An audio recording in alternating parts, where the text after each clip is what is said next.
All right. Okay, well, thank you guys for uh, making different time zones today. I'm excited and glad to um, kind of move into a different section of the whole Qiskit metal experience. This one is going to be a bit more slides, and then at the end, if we get to it, Dennis will kind of show how to do the lump oscillator analysis. So basically use a capacitance matrix to quantize a transmon qubit, get its anchromonicity, its frequency, its coupling to resonators, like 3D resonators, or sorry, coplanar waveguide resonators, say with that it can be readout resonators or buses or something else.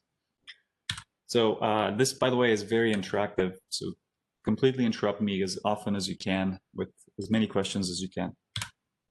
All right, so I thought I'd start by saying happy 2021 to everyone. I think everybody here is going to already be on the Qiskit Metal website, and of course there's the GitHub. So if you're not on those or on the Slack channel, just ping somebody in the meeting right now, and hopefully you've got the local install. And I know at least a few of you here have it. So on the road ahead, I thought I would just today start with a few of the updates. I think all of you here are very active, so you pretty much know all the updates, and then move into a review of what we have covered so far in the metal tutorials and see if there are any questions on that. Then I thought I would review the transmon qubit just to bring everybody on the same page, just in case we have people coming from very different backgrounds and different labs. So I think this is important. And then we can dive into very particular analysis of a transmon qubit on a chip that is really one of the flagship things to do. All right, so thank you, Chris. Again, you're providing me with awesome slides here for this meeting. This is, I was really thrilled to see this. So very cool to see this standard chip. I think Chris said it was pretty easy to make, and yeah, we'd be happy to kind of help you figure out how to analyze it. So today what we're going to talk about is how you could take that XMON qubit, or excuse me, CrossMon qubit over there, and potentially analyze it by this lumped element capacitive analysis, find out how strongly it's coupled to this readout resonator and things like that. What is its Purcell limit, and so on. So by the way, I highly encourage folks on here to post work that you're doing like this. It's really valuable for us and for the rest of the folks to see. So big kudos. And of course, Jocelyn, we just talked with you as well. But if you run into bugs and issues, post them in a Slack or make a GitHub issue. I think the team's really good at responding and trying to take care of it. So kudos to you and to the team. So let's into a bit of a review of what we've covered so far. I'll go over some slides you've seen. If you haven't yet gone through the YouTube video and installed Qiskit Metal locally, there is this awesome YouTube video that Marco put together with folks, and I recommend it. Just ping us in the Slack channel if you're having issues installing. Python's always a bit of a pain to get anything installed, but it's always worth it once you do. Now, so far, we've covered in the tutorials how to create a transmon qubit, which of course looks something like this. And you can import it from the library of components, create a object based on this class called a transmon pocket, and then you can always pick up the metal GUI. And I think we covered in the tutorials so far how to both look at the visualization of the on how to edit its properties in real time in the GUI, or from the Jupyter Notebook. You can do either one. It's completely versatile in that way. And then we've slowly moved into taking those building blocks and now creating a chip, just like the one that Chris showed earlier, of having qubit 1, qubit 2 interconnected by these semi-automatic or fully automatic waveguides routing things together. So hopefully you have a sense of how to do that already. If not, you can go back to the tutorials or ask us in the Slack channel. And there are some more fun components to play with. I don't know if we've demoed all of these yet in the tutorials, but you can add launchers and other types of waveguides and really create a more complete chip. So that brings me to what we talked about last time, which is how to get export or rendering into GDS or into ANSYS. So you can take that exact same design for metal and now send it in a million different directions if you so choose to. Of course, one of the key ones is GDS. That's what Chris is going in the lab to do this week and fabricate stuff. Or you can also right now use the renderer that goes to ANSYS. Really, we now also slowly build up a renderer that goes to the Keysight products or to something else. And I think Dennis showed us a little bit about HFSS and Q3D. And what happens in this rendering is a lot, right? So you get the exact same design you have in metal, the exact same design you have in GDS. The curves are fully optimized, so you don't have a million polygons, but they're actually natively drawn. All the boundary conditions, what's metal, what's thin electric conductor, what's a perfect electric conductor, what's a port, what's a Josephson tunnel junction, those are all drawn automatically and in real time. And also we can auto assign all the nets, which define the different electric islands here that we're going to use to simulate in a second the actual device. So if you have questions about that, you can watch the recordings of the last tutorials or just post questions in the Slack channel. Let me just pause there on what we've covered so far and see if there are any questions before I move into the slightly newer set of discussions.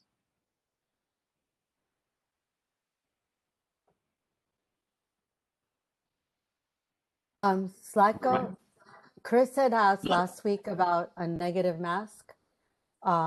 Maybe we could just explain how to make one, or now or later, and collect the questions and do it later. I don't want to interrupt your flow. Oh, good question. Yeah, I think that's a great issue on GitHub to open and discuss, or on the Slack channel to discuss if that's easier. So negative mask, I think that's a great. Actually, that hasn't really been on our Mindscape. That is something we should think about adding. It's not hard. It's just switching the meaning of the polygons. But the way you would do it is by in the Q geometry table, which defines what each of these polygons are. There is a property that says whether they're positive or negative.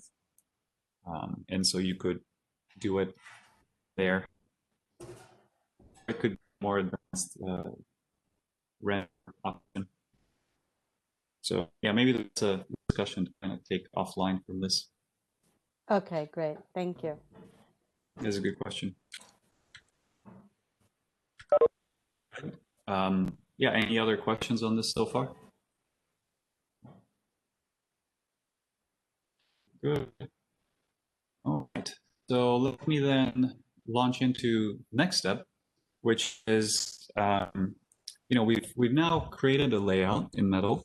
You can now export it to an electromagnetic simulator, and then you can, in the next step, do something with that. You can quantize, you can bridge the classical to quantum boundary and go from a classical, essentially electromagnetic circuit to looking at the wave functions, the Hamiltonian, and really understanding the properties of the qubit oscillators, what they're coupled to, how strongly they're coupled, and you can close the feedback loop here if you wanted to.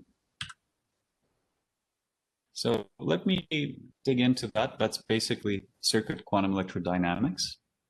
I think very familiar to probably everyone on the call at this point. And I'd like to just review a bit about it from the base to get us all on the same page. And the base for me is classical. Minev, I think somebody said, to do quantum, you have to start with classical. And as always, that's the most wonderful creature in the physics world, the classical oscillator. So here's an optical image of a transmon fabricated on a silicon chip. This is now a physical picture of what happens in real life, if you want. It's very easy, to get lost in all the operator algebra and never look up, and then you can easily derive bogus things and never know. But let's just spend a minute to define and review what the transmon is. There's a substrate, which is dielectric, so that has some permittivity that we'll have to specify in the simulations. There are the two metal pads that define the transmon capacitance. Aluminum, niobium, it doesn't really matter what the superconductor they are. And of course, in the middle here, symbolically depicted by this orange box, we have the Josephson tunnel junction. The metal pads, of course, can have a deficit or a net positive amount of charge on them. And to describe that, by the way, typically there's something like 10 to the 12 mobile electrons in one of these islands, even though they're quite small. Right, and here we describe the charge, the amount of charge, net charge that sits on one island or the other. That's one way to describe the transmons in terms of this charge variable, which can go from essentially minus infinity to infinity. Of course, the charge can oscillate, and as it oscillates, it's even there, it creates the electric field, which can be used to define a voltage across the junction. That voltage is very key. And of course, just to remind everyone what the constitutive relationship of a capacitor is, I have it up here.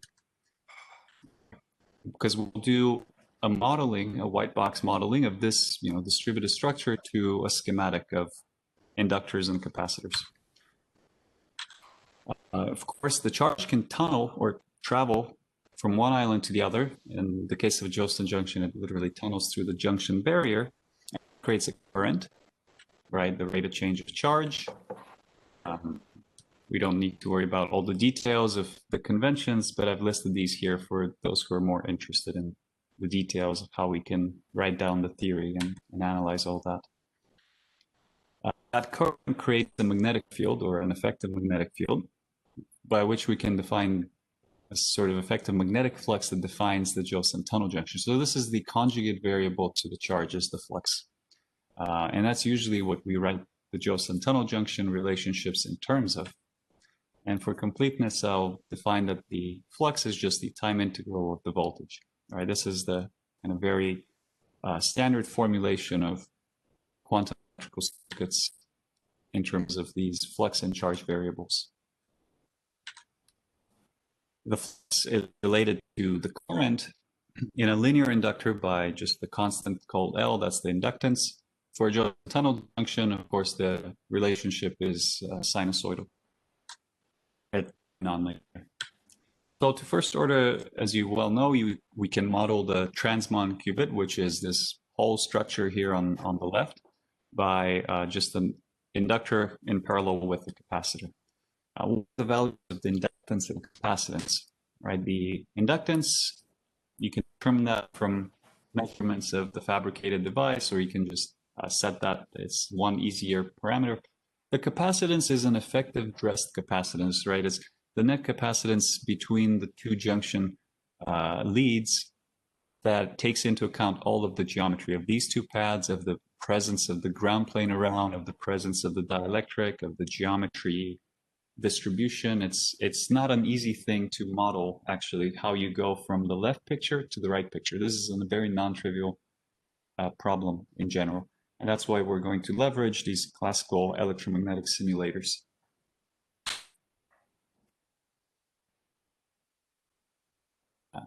Good.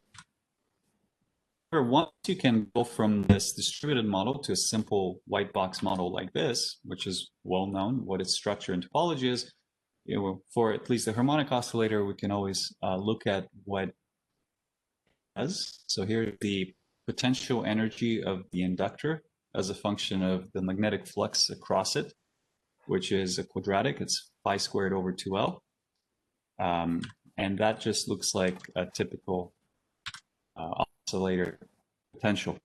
And when you quantize it and look at its quantum wave functions, of course, you have the ground state, the first excited state, the second state, and so on. The transmon qubit looks almost identical to this picture, except the second and third and fourth states are slightly lower in energy than they would be here, and that gives you the antiharmonicity, about 10% or so, and function and just slightly open up at higher amplitudes. Okay, good. Any questions so far?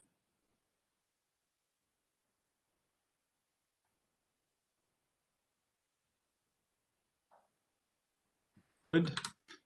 I think some of you may have seen some of these slides from the summer school lectures. I recommend going back to those for much more in depth if you're interested.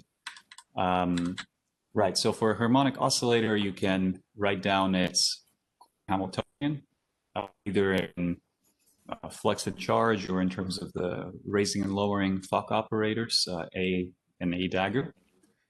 And of course, the 0-point fluctuations are going to be very, very important for the treatment of the and all circuit quantum electrodynamics.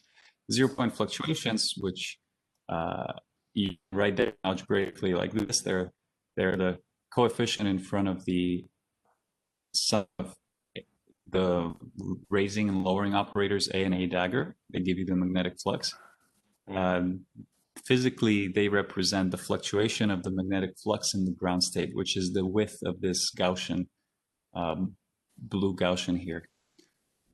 How much the particle oscillates, the transmon qubit or the oscillator oscillates in its ground state is very important, because that oscillation is going to drive the nonlinearity, and that will create all of the nonlinear dressing, the Lamb shifts. It will be responsible and set the scale for the coupling to other structures, the cross curves, and so on. So it's really important to understand well what these fluctuations, which are very quantum effect, how large they are. In the case of a simple transmon, you can relate them to the impedance of that particular transmon structure, which we denote Z0. It's the square root of, that should be square root here. It's a typo. The square root of the inductance divided by the capacitance. So the larger your inductance, the larger your flux fluctuations. Okay. Now that was all a prequel to coming to the junction and reviewing that. So now let's replace the orange box here by Josephson Tunnel Junction. Here's an SEM image of one of the Josephson Tunnel junctions from Yale. This is one metal island. This is the other metal island on top of it. The tunnel barrier is formed between these two islands. And symbol to represent this very messy structure, and it's amazing how well this works, is no matter what exactly you see all pieces of metal floating all around here, and there's little blobs and spheres of metal just kind of floating around from the evaporation.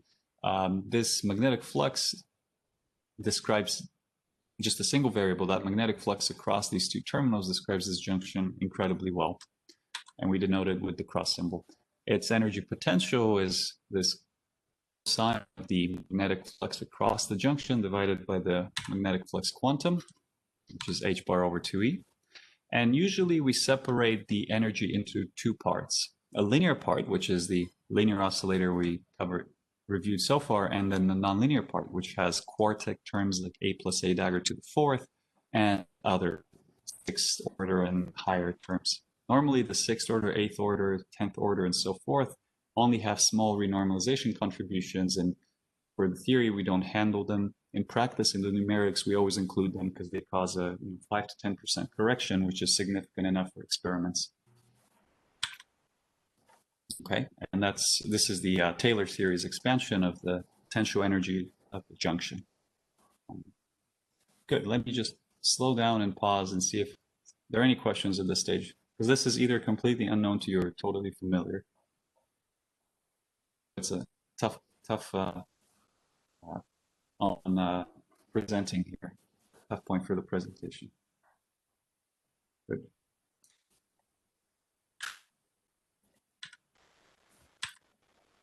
Okay, so moving forward to the transmon qubit, I'll just review very quickly the potential energy landscape, which used to be a parabola for the Hamiltonian, now looks like this periodic structure, this periodic sign. And the capacitance sets the particle mass, which sets how many eigenstates can fall into this well. So the heavier the particle, the more states you can have inside of the well before its energy is high enough to escape the well. The quadratic approximation we looked at on the previous page, of course, is just approximating this entire periodic potential by this quadratic here. And typically for the transmon qubit, we treat it after doing an expansion of that quadratic potential in the fourth order nonlinearity. We treat it as a simple Hamiltonian that has the frequency of the qubit times the number of excitations, Fock levels, n, minus an anachronicity, which quadratically decreases the spacing between the levels. So that's the n squared there. And for typical parameters that we look at for the transmon qubit, the inductance is on the order of 15 nanohenries, the capacitance is on the order of 70 femtofarads, and these are the associated energy scales associated with Josephson energy and the charging energy. And this works very well in the case that EJ, the Josephson tunneling energy, is much larger than the capacitive energy. In the case of a charged qubit, when EC dominates, obviously this approximation is not the best thing to do, but pretty much nobody does that anymore. So for most people, this is safe. Okay. So the spacing between the first two levels, the first two eigenstates here is the transmon qubit frequency, and the difference in the spacing between the first two and the second two gives you the anachronicity, which is very important because that sets your gate speed and so on. Okay, now, of course, that qubit, what we said so far, this is Jens Koch 2007 paper, that qubit can now also get coupled to other structures, such as this meandering resonator. It can coupled to other qubits through a bus, maybe directly, or a variety of other structures. A lot of what I said so far is covered in these lectures, so I recommend you check them out if you haven't. Now, let's kind of look back roughly at what we did so far and where we want to take that next with the metal analysis. So we looked at the physical layout. We constructed a white box model of it consisting of just an L and a C. It was very simple, right? This is the simplest thing you can do. It only has 2 elements. We're about to add more elements. Then we found what its quantum Hamiltonian was and what its eigenstates are. And from that, we extracted the parameters of the qubit. And of course, you can use that in closed loop optimization. So next up, we'd like to generalize that a little bit to slightly more complicated structures. As you know, there are a number of approaches to do that. And today we focus on the lumped element one, which creates a white box model, maps the distributed capacitive values onto these ones. That's what metal automates. And gives you the parameters of the Hamiltonian. Metal, of course, aims to also automate all of these other ones, which are the impedance black box circuit quantization method and the eigenmode approach, which we'll talk about in subsequent lectures, but I won't touch on more today. Okay, so let's look at a floating transmon. Let's come back to this picture, right? There's a ground plane, which is this piece of metal here all around. There are 2 metal pads. So realistically, what we did earlier is already a bit too simplified, right? Because you have many nodes here. You have the ground node, which is capacitively coupled to the first pad, which itself is capacitively coupled to the second pad, which can be coupled to other things. And there's also a missing capacitance here in this simple picture that goes from, of course, oops, let's try this, from pad 2 all the way down to the ground plane. And of course, this bus can also have a coupling down to the ground plane. So if you want to take a more realistic treatment of the structure, you have to start adding on a bit more in your analysis. So let's move towards that. Now, what if I start to look at a structure that looks like this? Right here, the ground plane is here, right? There's 2 metal pads. There's also all of these buses. And of course, we have connections to some other structures over here. Now, you notice that we've defined the transmon specifically to break the connections here. So there's a certain modularity built into place already that's going to be important. So for this structure, and I can walk through this in a minute in more detail, you can write down, this is what, so by the way, this is what Metal automates, so you don't have to actually do this, but I'd like to motivate for you what is happening a bit under the hood. You can write down an effective white box model. Basically, you just kind of guess it and pull it out of your hat. And the justification is that it works pretty well. This is an approximation, right? It ignores a lot of the higher frequency harmonics, but because we're going to work at the low frequency regime, meaning that the wavelength of the modes of interest is going to be quite long compared to the structure feature sizes. So we're the lumped element regime. This is a pretty good approximation. So I can identify here, you know, the ground with just the entire ground. First pad I can identify with this pad. The second pad, of course, I can identify with that pad, and so on. And there is a capacitance all between them. Now, if I had a lumped element readout mode over here, it would, you know, couple capacitively to this transmon.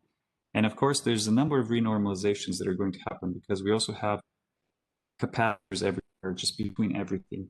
And to accurately get the precise frequencies and couplings of the bus, the readout, the qubit, how strongly they're coupled, and so on, the Purcell limit, we need to take into account all of these little spurious capacitances because they all add up. So for instance, in this picture, you might already know this well, but the capacitance directly between pad 1 and pad 2, which you normally think of as the transmon capacitance, really only accounts for about 50% of the net effective capacitance between the junction pads. Because what can happen is that you have a double hop, essentially, from pad 2 to the ground, and then from the ground to pad 1. So these are effective renormalizations that can happen. So how do we that one step further? And how to also maintain modularity? You know, that becomes important as you start to link structures, right? You don't necessarily want to have to simulate the entire chip at once. Part of the goal here is to break up the description into pieces. So we want to be able to describe the piece on the left. Oops. Piece on the left here, which is just qubit as our system, Hamiltonian. The external system, which might be the readout, as something else, and then an interaction between them, which might have to do something with these capacitors here.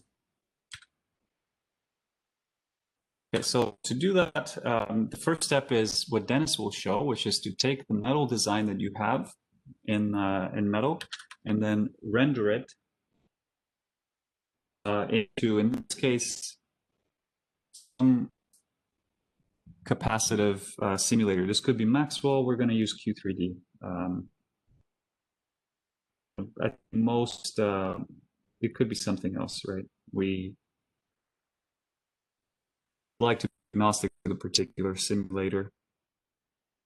So we have the substrate on the bottom, which has permittivity, which will get taken into account, and then the different pads.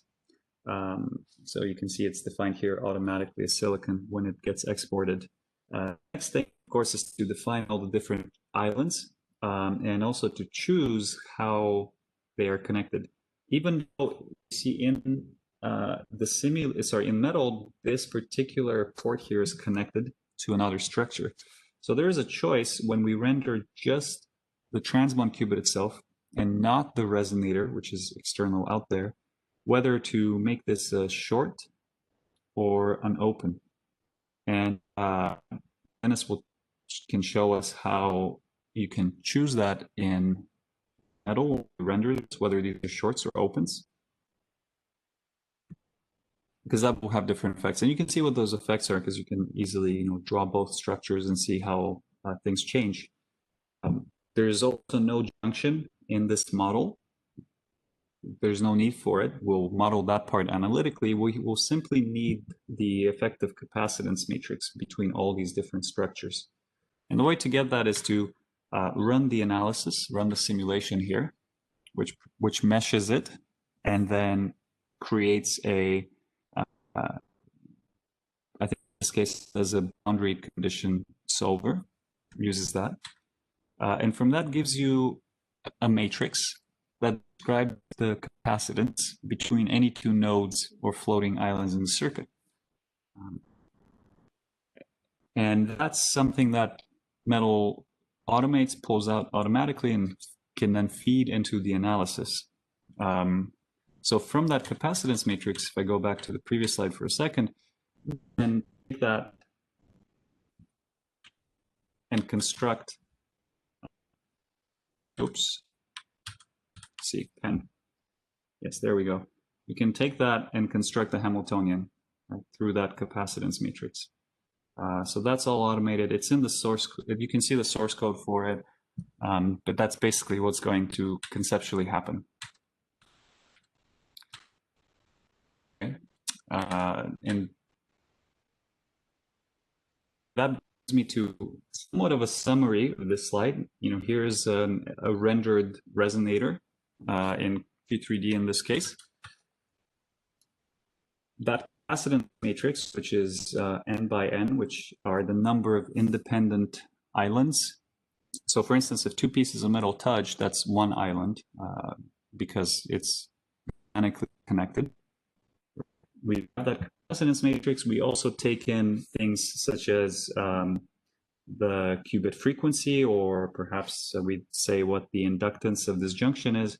But anyway, this capacitance matrix defines all these elements. The inductance is defined. The resonators get treated separately. You just specify, say that it's at 7.8 gigahertz, and you can say that it's a lambda or a lambda over 2 resonator. So you don't actually need to simulate this. You simply give two very simple properties about it. Using the approximations, you will get all the qubit properties per cell and so forth. This is obviously an approximate model, so it's really fast. That's the big advantage. Doing the simulations, it takes like 2 minutes. It means you can optimize things quickly. It's semi-analytic, so once you have a capacitance matrix, you can vary the junction inductance in the simulation and get results instantly. Those are some of the really good pros. What are some of the cons? Well, it's suitable for a 3D design. If you have a big 3D distributed qubit, it's not going to do a great job of approximating it because it's not really in the lumped limit. And what does that? Well, it means that it also doesn't necessarily model all distributed effects, especially inductive effects, because we're only including the inductance here of the junction and essentially some effective inductance that goes into the external structures. There's another question, right? So how long should this segment be? Where should you cut off that model? You'll see that in practice for our types of designs, it usually doesn't make a big difference. But again, that's something you can study very quickly and easily in Metal, right? You can tell Metal to parametrically draw this for different lengths and then render it, analyze it, give you the qubit frequency, and see how much does that change. In fact, I suggest maybe, Dennis, we should do that as a tutorial at some in the next month. I think it'll be nice. Another question you might ask is, well, how big should this boundary here be, right? I think once you've established a lab and so on, you usually figure these things out, but eventually you have to also double check them.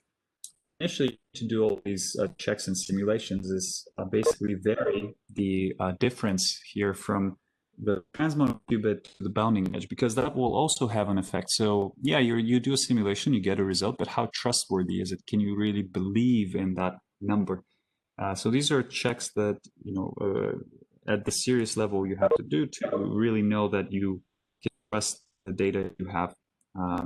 So again, the idea is that, with Metal, once we also finish adding the parametric optimizer, you can do that pretty easily. Let me pause there because I've said a lot and see if there are any questions at this stage before we get to the slightly more concrete. So let me ask you one technical question. Yeah, I haven't used HFSS Maxwell before, but I have used Q3D. Can you tell me briefly what could be biggest difference between those two? Yeah, so this one is in Q3D, as you see. Maxwell is, I would say, basically the same thing as Q3D, except for some reason the Q3D Silver, to my knowledge, is just better at doing this. It's literally called a capacitive extractor, so its job is to extract capacitances for these type of purposes. The Maxwell modeler is a bit, I think, works on a different basis, and I think it might be finite element in Q3D as boundary methods. Don't quote me on that. And Maxwell also does correct. not just capacitive, but okay, yeah. So I think that is the fundamentally big difference. They're fundamentally different numerical methods, and the boundary ones tend to usually perform better, to my knowledge, in for these kinds of questions, for the electrostatic questions. Maxwell, of course, can also do inductive calculations. So you can find mutual inductances in inductors, but I have not found that to be easy. But you can perhaps also, yes, anyway, so that maybe that helps answer your question. Oh yeah, definitely it helps. Maybe one following question is it possible to include kinetic inductance in the Maxwell? Oh, question. There are boundary conditions where you can include things like that. I don't think I don't know about Maxwell, to be honest. I think in HFSS there are ways to do that with surface skin depth. For Maxwell electrostatic, no. For Maxwell magnetostatic, maybe. I'd have to check. Maybe someone else knows it. If you know, please chime in. I mostly only use for electrostatic for capacitance simulations. I don't do much magnetostatic in it because I'm more interested in driven terminal for that kind of stuff. Mm-hmm. For magnetostat, you said, or for just in general analysis? Just in general analysis, because I'm more interested in finding out like weird surface currents or mutual inductances or crosstalk. So then I need to do a bit more of a driven terminal type simulation. Yeah, crosstalk is a very good one to keep in mind. Yeah. So crosstalk is the key one. I mean, for a lot of those currents, I guess you can do that even without taking into account all the superconducting nature. But have you done any things with the fact that the metals are all superconducting, like superconducting ground plane behaves differently, right, from a normal? I've done it in COMSOL. You can hack it by assuming a complex conductivity. But then as well in COMSOL, you can also specify your entire London equations or anything like that as well. And there's other people at Chalmers at least who have worked on that in COMSOL, since COMSOL is a Swedish, I guess, company. Yeah, exactly. Yeah, so those are I mean, INSYS is claiming that they're adding it or planning on adding it, so we'll see if and when they do that, from what I've understood. It depends again, I guess, on the devices that you're doing and what questions you want to ask. But those are really tricky physics questions. How you model the superconducting.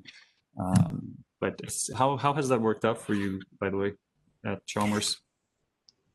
We've had some decent simulations, at least, of some squid loops that we were doing. I think they use COMSOL for doing some dynamical Casimir stuff and modeling the superconducting nature for those kinds of experiments. But yeah, it seemed to work, but the person who was doing that before finished. And now all the knowledge is gone. Yes, unfortunately. Yeah, there's other people who are doing some magnetic levitation stuff with superconductors here in Witleff's group, Witlef Warshik's group. Yeah, and they use COMSOL for modeling superconductors. I see. Yeah. Fast Henry can work as well, but it requires kind of a bit of a hack to get the superconductive nature involved. And for unless you're working in very much extreme circuit layouts, the 1% improvement of accuracy is usually not worth the massive amount of time investment that you have to put in to get fast Henry functioning.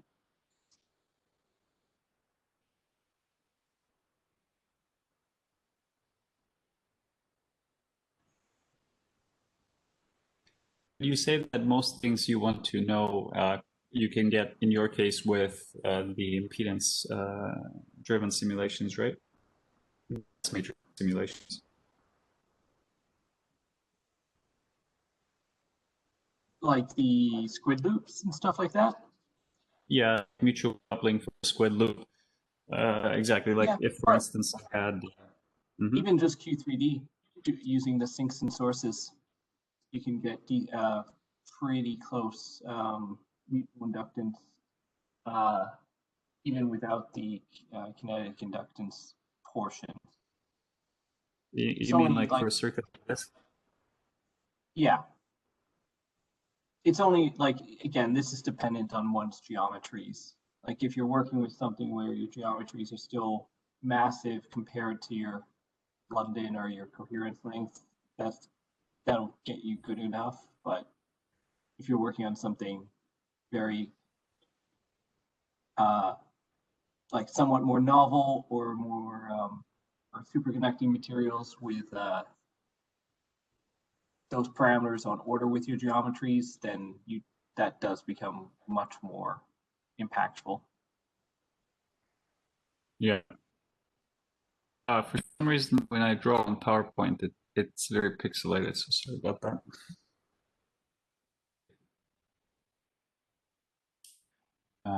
Yeah, thanks, Thomas. So hopefully that was decent and probably exhaustive or wider scope answer. Any other questions at the moment?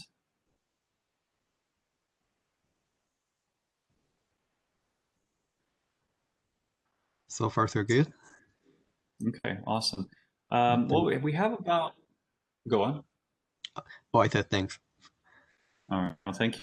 We have about 10 minutes. Why don't I give it over to Dennis? I had some more things but we'll table that to later. Why don't we let Dennis kind of please do a very quick overview demo without exact syntax and stuff, because that's in flux, but just kind of show a bit about how this translates to the Metal API framework. So I can turn it over to Dennis to give an review. And then next week we can pick up there potentially. Okay, sounds good. Thank you, Zlatko. Let me share my screen.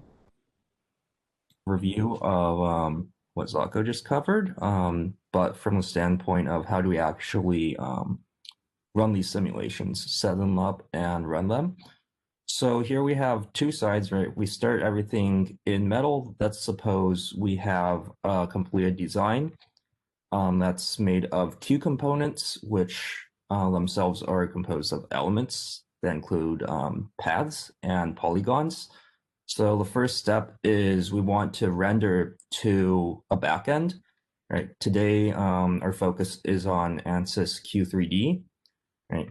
And so when we render over to ANSYS Q3D, we also need to include other information. For example, not just what are the different geometries, what are the shape, what are the shapes, but also things like the material type, right? And so in doing so, right, everything that we've called elements in our metal design becomes merged into nets, right? So ANSYS basically lets you auto-identify nets from these rendered elements, right? And so these two blue boxes at the top are merged into one, right? Then we enter the parameters that we want for simulation, from which we get the capacitance matrices that Zlatko was just covering, right? And then we feed these capacitance matrices into our lumped oscillator model, right? Along with other parameters, right? So inductance, capacitance, readout and bus frequencies. And finally, we take these results and we plot them back in Metal. So let me go through how exactly we do that. Share my other screen here.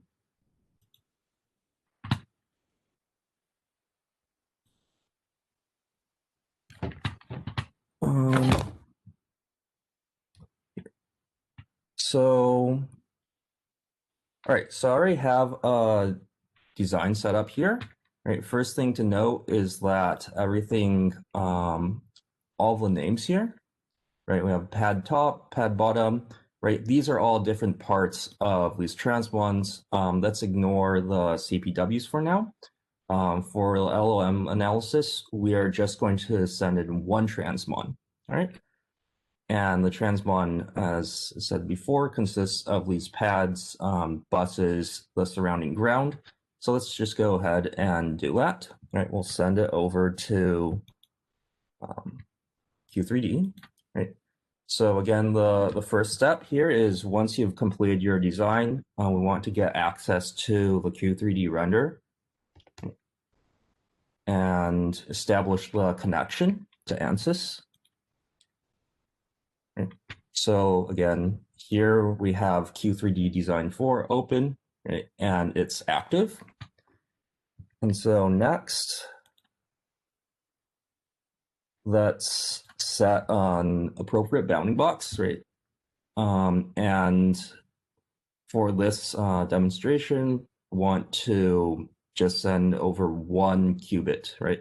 Qubit 1, along with end caps. If you remember from the last tutorial session, open end caps, right? So these 3 pins are open. The readout bus 1 and bus 2 pins. So let's do that. This should be pretty quick. And then we'll run the simulation.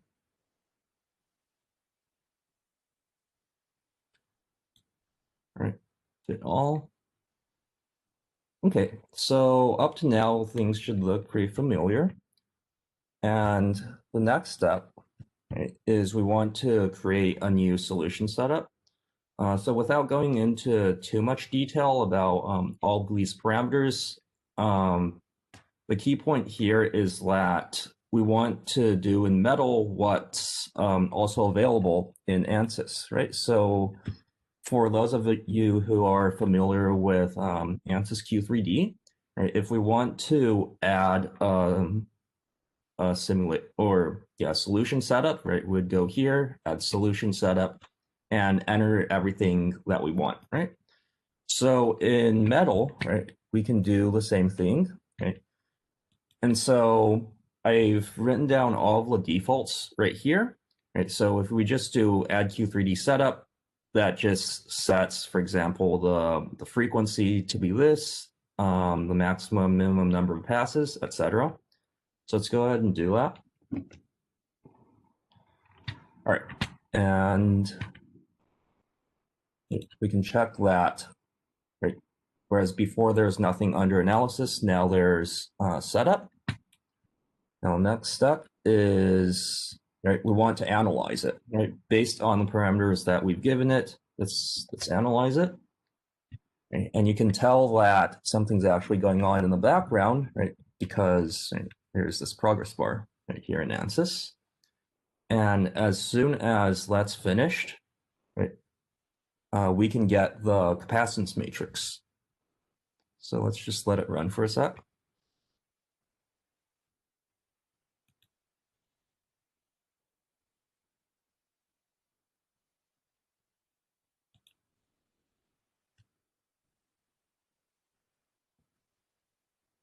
Any questions while we're waiting?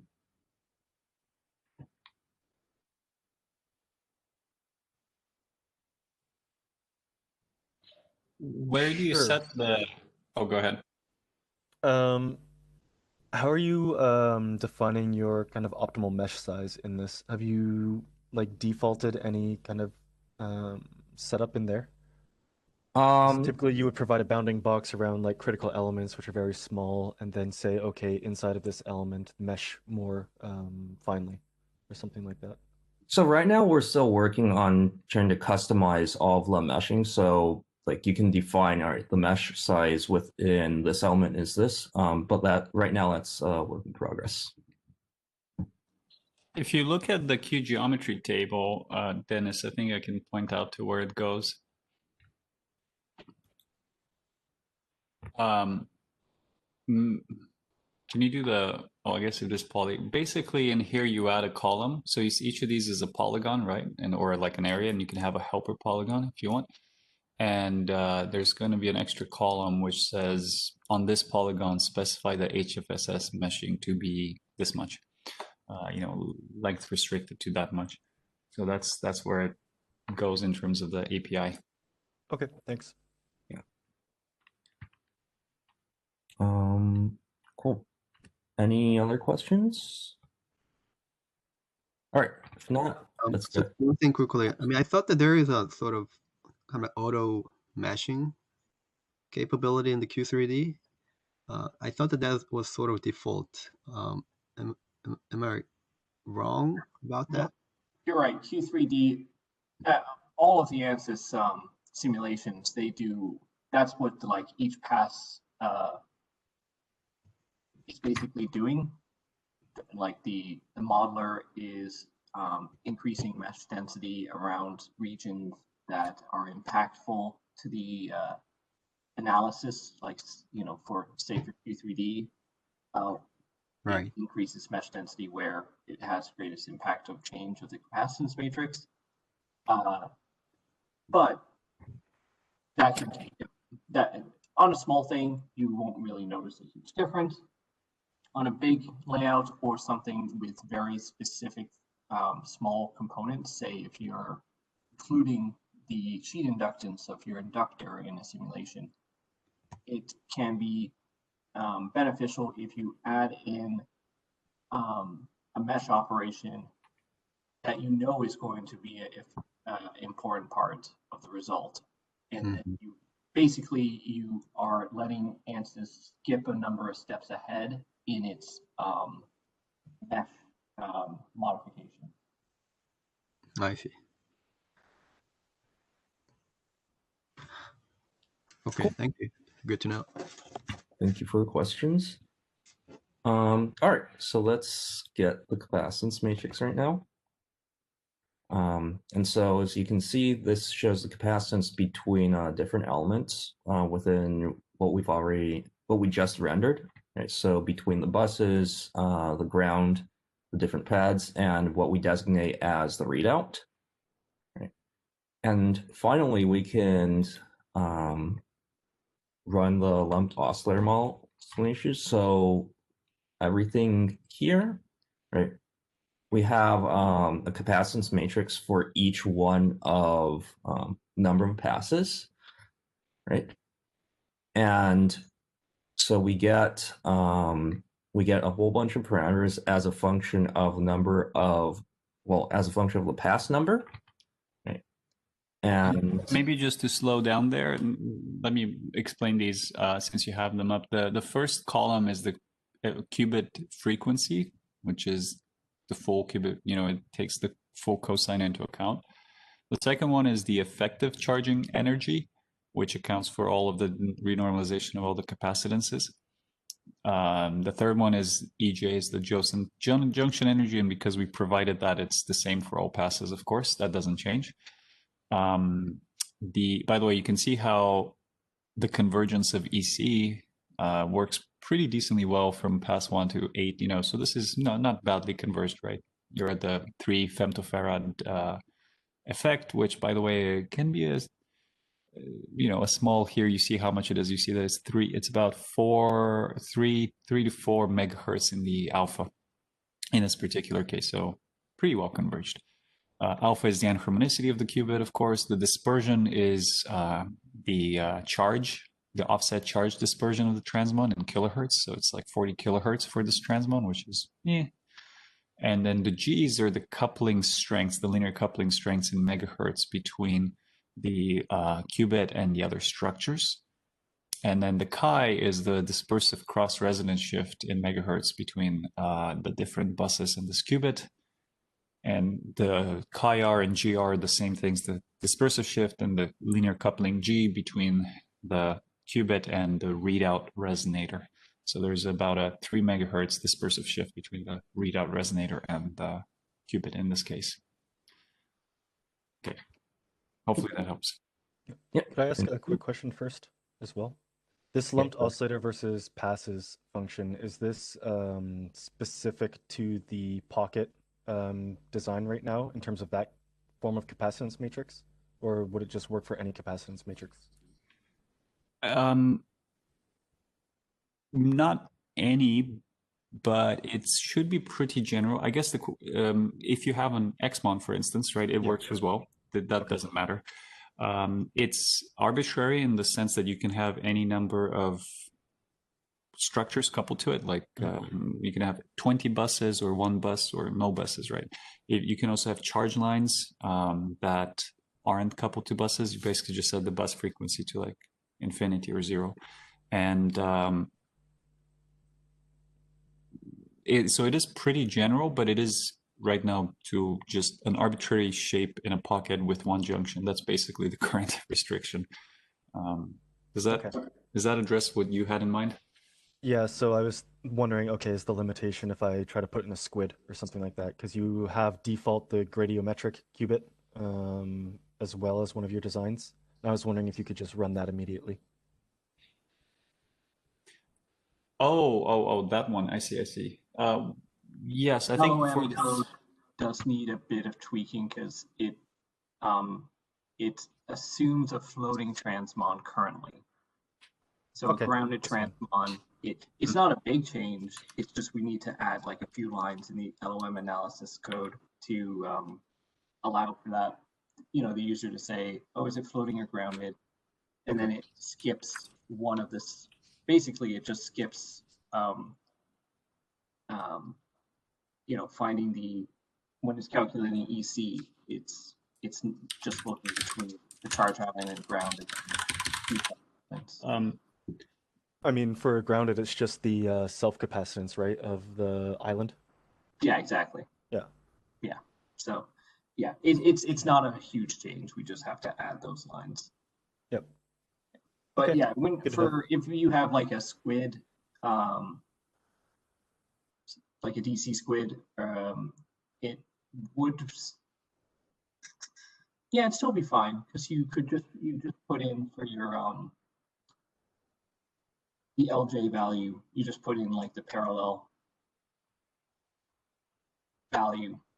It's like it doesn't, you could modify that LJ too based on if you're like, oh, I've tuned EJ around for this test case or something like that. That'd still be functional as well. But in particular, the gradiometric qubit, the Martin Vidas one, that one actually has quite a different topology, right? Sorry, which one are you referring to? What is it?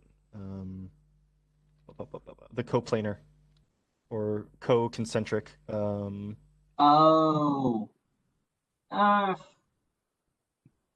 Yeah. Sorry, what are you referring to by concentric? I mean, you're talking about concentric transmon? The concentric transmon from David Pappas's group. Oh, I see. I see. This is the paper title. I think it would translate okay. I think there's going to be some tweaks. Yes, exactly. Yeah, because it is just a floating. You don't care about the squids, like with the junctions laid out. The coupling to the flux bias doesn't translate across super well, of course. But at least for any of the control lines, it should still function okay, I want to say.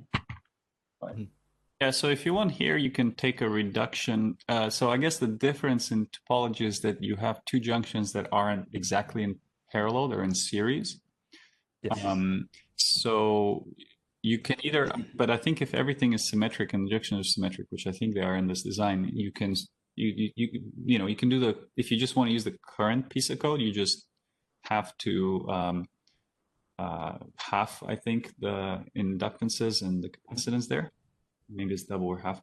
But more generally, I am about to add, and just in the middle of writing this publication, which generalizes what Dennis is showing in that code. That's code that Jay wrote a while ago, Jay Gambetta, to like an arbitrary graph network, like here with n number of junctions, and then basically specify which two nodes have a junction and which you give the capacitance matrix, and then it reduces that whole thing automatically onto a smaller dimensional model and gives you the property. So that's not yet done, but that's actually my current So is this more of a generalization of the Burkhardt paper? You could, yeah, basically it uses some of the techniques from the Burkhardt paper to this type of problem, right? Yeah, okay. You could say that. Yeah, I mean, the Burkhardt paper basically introduces, well, let's not get into it actually here because that's maybe very specialized, but yeah. Yes, yeah. No worries. That's right, that's right. Okay, I'm just trying to understand where the limitations are of what exists at the moment. Sounds good. No, that's good. So you're exposing them. Actually, this is good because I think we don't usually think about these designs, so it's good to open our eyes up more to these things. So that's actually perfect for us to know. And that is to get the plots of these things. Oh, sorry, two more. Right. We will calculate and save the Hamiltonian parameters, and finally, right, we'll get the plots right here, and they should show up right now. Okay. So here we have plots of alpha and the frequency as a function of the pass number. Right? And in figure 2, right, we have chi and g, right, and convergence as a function of the pass number. So we can get both of these things from, we can pull both of these things from. Do you want to walk us one by one of the panels, what they are? Because I think maybe the first one's more clear, but I don't think everyone's going to know what the other panels are. Or so if you want. Sorry, go ahead. If you want, I can do it too. It's up to you. Or okay, go ahead if you wouldn't mind. Okay, so the pass number is how many adaptive solver passes the simulator has done, and the blue curve in the first panel on the top figure is the anharmonicity in megahertz, which you can see starts off pretty far off at 400, negative 400, and seems to be moving towards convergence. But honestly, I would definitely not call this converged, right? Because it does not look like it's flattened off at 360, at 350 something. The red curve is the frequency, and well, it's not done yet either. So this tells me that I need more passes. So this is very important for simulation to know how well I've agreed, I think. The second panel has the red curve, which is the percent frequency, the percent change in the capacitance matrix that comes out of ANSYS Q3D. And the blue curve is how many tets or polygons get used in the analysis. And so here we have 7,000 we've used, which is nothing. I mean, 7,000 is nothing. So that's also telling you about resource allocation of the numerics. And then the last panel, the delta percent, that's actually the same curve. I don't remember why I did that. Oh, it's number of, yes. So that one is telling you the percent change as a function of the solved elements. So you can see if adding more elements is actually improving anything or not, and you can see what the cost is per more elements. This only matters when you get to millions of tets and you're running out of RAM memory and things like that. It's not so important for Q3D because it's a very small simulation. Then on the bottom here, you have the convergence of the cross curve, the dispersive shift as a function of pass number. I guess number 2 is there's no coupling it's probably not a bus. And the most zeroth mode you see is doing something funny at first, and then as you move to higher pass number, it looks like it's pretty converged. And the same thing goes for the coupling, linear coupling G, which is the blue curves there. Good. Any questions? What kind of delta percentage do you guys normally use for stopping criteria for Q3D?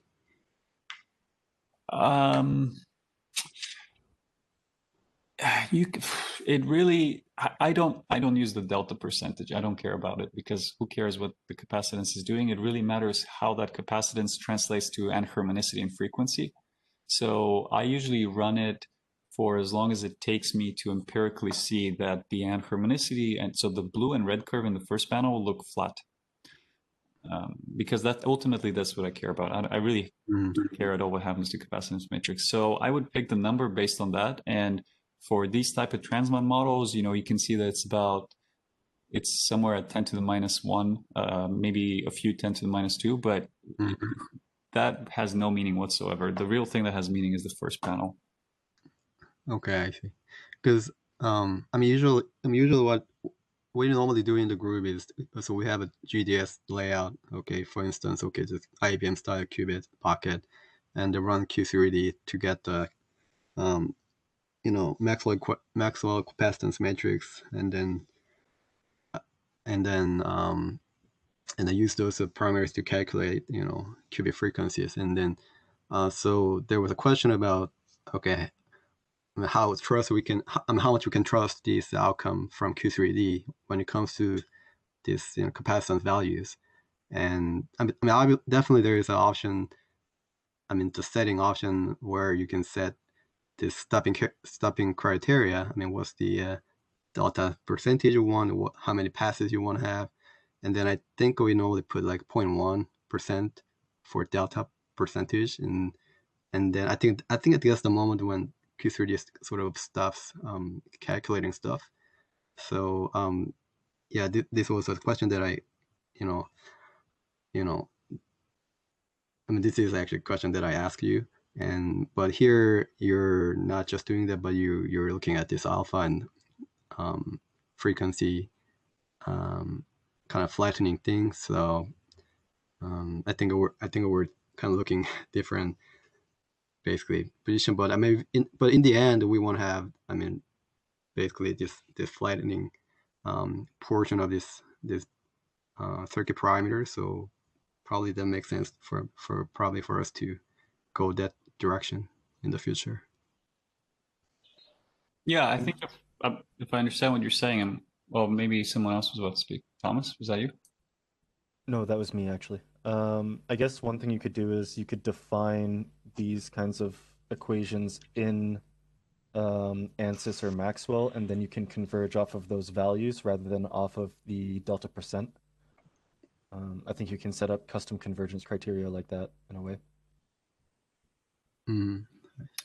Yeah, but it's not like the anharmonicity and frequency aren't always easy analytic expressions. So in general, you could be able to do some model, but if you have a low anharmonicity transmon, then that expression is also very nonlinear. It's a little trickier. Sorry, so what I mean is instead of doing a delta percent on the capacitance matrix or something like that, you do a delta percent on the value. So then if it only sees a certain percentage change from pass 0 to pass 1 on your frequency or something like that, then it's like, okay, fine, stop. Rather than having to hit like an exact value or something.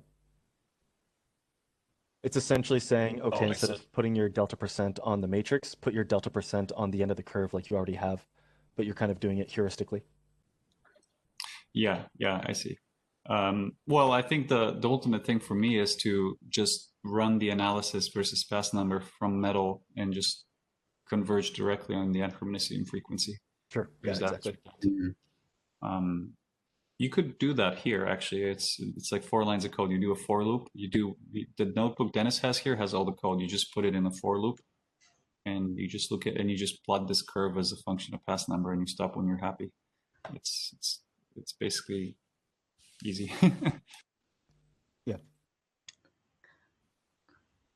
Okay, great. Yeah, awesome. Thanks. That's a really good question. Yeah, I think so. Thanks. Yeah, this is very useful info.